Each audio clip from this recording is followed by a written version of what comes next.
Hoy tengo como invitado a Carlos Bird, a quien voy a dar la bienvenida, en un momento donde la situación de una crisis política e institucional, fundamentalmente económica, está agobiando al país. Carlos, ¿cómo estás? Es un gusto saludarte y gracias por aceptar esta invitación para poder conversar de una realidad poco agradable la que tenemos en el país. Buenas noches, ¿cómo estás, Carlos? Gracias por la invitación, es un privilegio participar en tu prestigioso programa Entre Tiempo y el Espacio y un cordial saludo a tu extensa audiencia.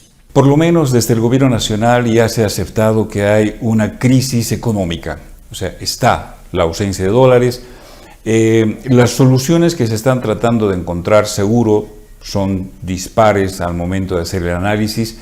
Se está conversando con el sector empresarial, en fin. Sin embargo, no sé si estos esfuerzos que se están haciendo en estas últimas horas van a dar la solución al problema de fondo. Y el problema de fondo es la economía. Una economía estatista, una economía que ha despilfarrado los recursos económicos del país por muchísimo tiempo, 16, 17 años. No ha habido una política correcta hidrocarburífera, en fin, o sea, hay un problema muy profundo. Sin embargo, por ahí las soluciones son muy superficiales al momento de hacer el análisis de lo que está pasando estas últimas horas. Carlos, ¿cómo ves tú? ¿Cuál es el análisis que tú haces de esta realidad? La crisis económica tiene dos manifestaciones íntimamente relacionadas. La primera manifestación y causa de los desórdenes es el permanente déficit fiscal.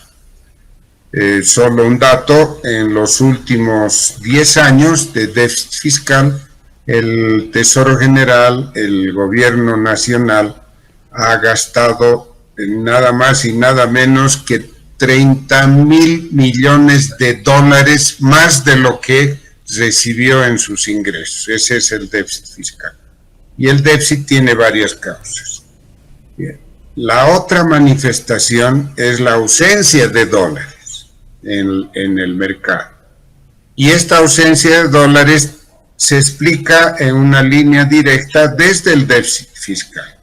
En la medida en que el Tesoro General fue disminuyendo sus ingresos debido a la caída de las exportaciones de hidrocarburos, especialmente el gas, es decir, debido al fracaso de la otra política, de la política de hidrocarburos, el Tesoro General y el gobierno fueron utilizando las reservas internacionales netas en la creación de empresas, en cubrir déficits, en cubrir importaciones, etc. Por eso es que ahora no existen dólares en la economía. Bien, no hay solución real a la crisis si no se responden a estas dos manifestaciones. Repito, déficit fiscal y ausencia de dólares, de divisas en general, ¿no? Pero de dólares en especial en la economía boliviana.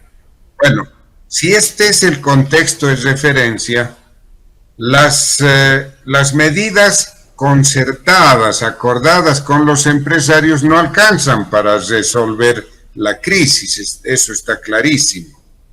Algunas de estas medidas son paliativos, como por ejemplo el autorizar a los empresarios y facilitarles la importación directa propia de diésel, de hidrocarburos. Entonces es un paliativo, pero es solo para su uso. El Estado continúa, el gobierno continuará importando para el gran consumo, continuará manteniendo las subvenciones porque no hay condiciones para eliminar las subvenciones. En la reunión tanto del día viernes como de ayer con la CAO, el gobierno les ha ofrecido facilitar trámites, han abierto una línea de crédito para facilitar exportaciones y a cambio les ha pedido a los empresarios que hagan gestiones ante la Asamblea Legislativa Plurinacional para que se aprueben los créditos. ¿Qué tienen que hacer los empresarios en la Asamblea Legislativa? ¿Cuál es la lógica de eso? Asumo, mira lo especioso del tema, asumo que el razonamiento gubernamental es más o menos el siguiente. ¿Quiénes se oponen a la aprobación de esos créditos? Que habrá que decir, además, no son de libre disponibilidad. No es que el gobierno va a poder usar esos dólares para aumentar la oferta en el mercado. Ni el destino ni el desembolso le va a permitir hacer, salvo uno, el crédito japonés, que es de reembolso a los gastos supuestamente realizados en el COVID, que es algo así como 100 millones, o sea, casi nada. Bien, pero el razonamiento es el siguiente. Parece, digo, ¿no? Porque hay que encontrarle una lógica al tema. A ver, ¿quiénes se oponen? Los evistas, la fracción dura del MAS, la bancada de Comunidad Ciudadana y la bancada de Creemos. Las bancadas ya divididas.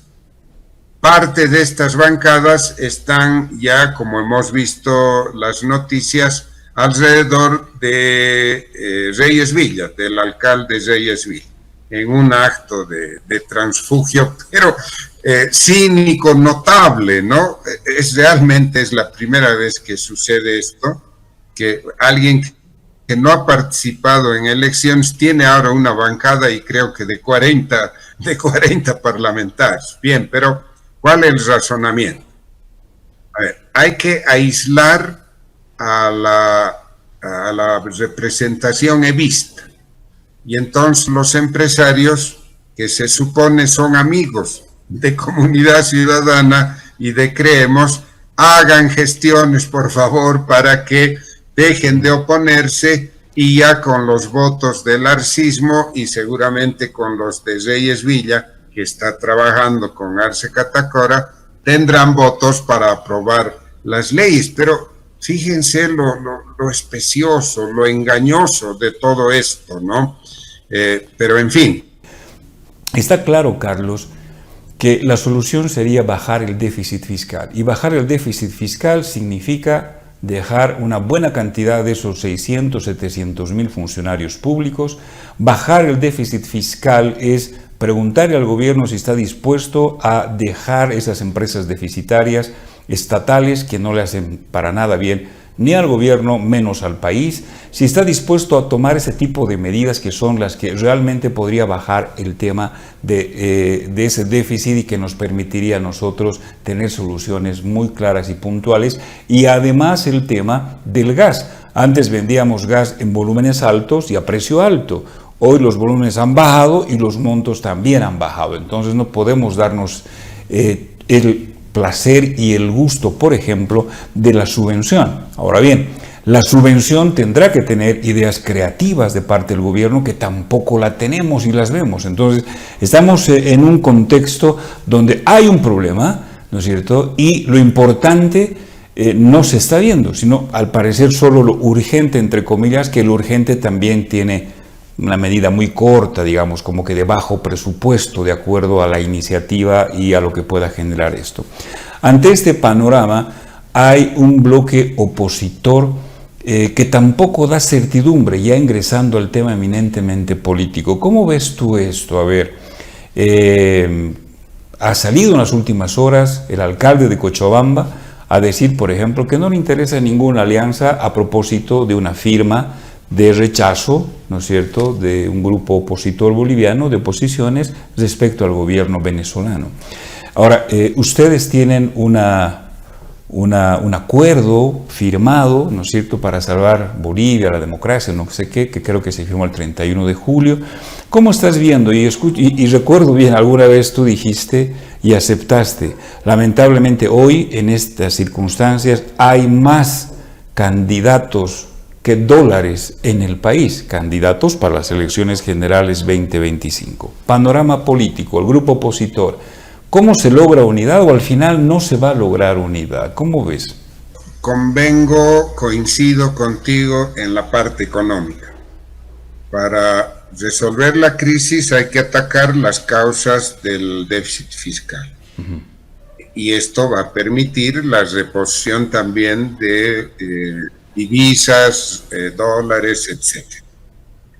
Son varios los factores que han ocasionado el déficit fiscal, entre ellos los que mencionaste, pero además uno que es el factor principal y me interesa remarcar, porque este elemento nos va a mostrar por qué Arce Catacora no puede tomar medidas. ¿Cuál es ese factor? El gasto corriente. Si solo reduzco el 20% del gasto corriente de 13.000 millones, estoy reduciendo 2.600 millones de dólares.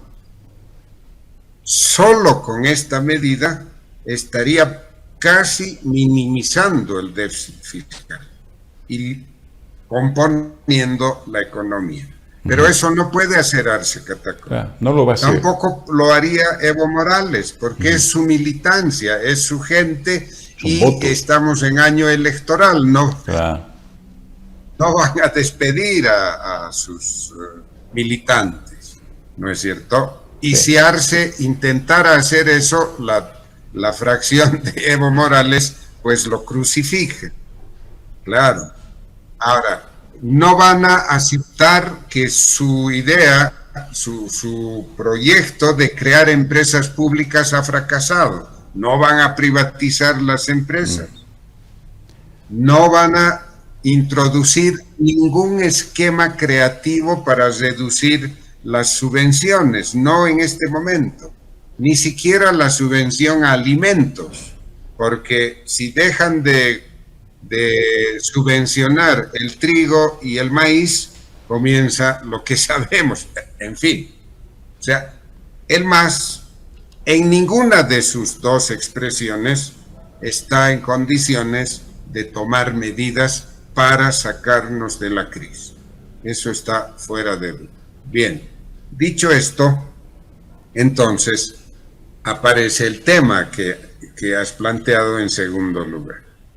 No hay respuestas a la crisis si no se desaloja al MAS del gobierno.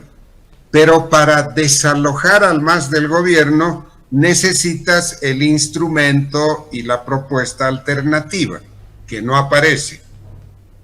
Ese es el problema político.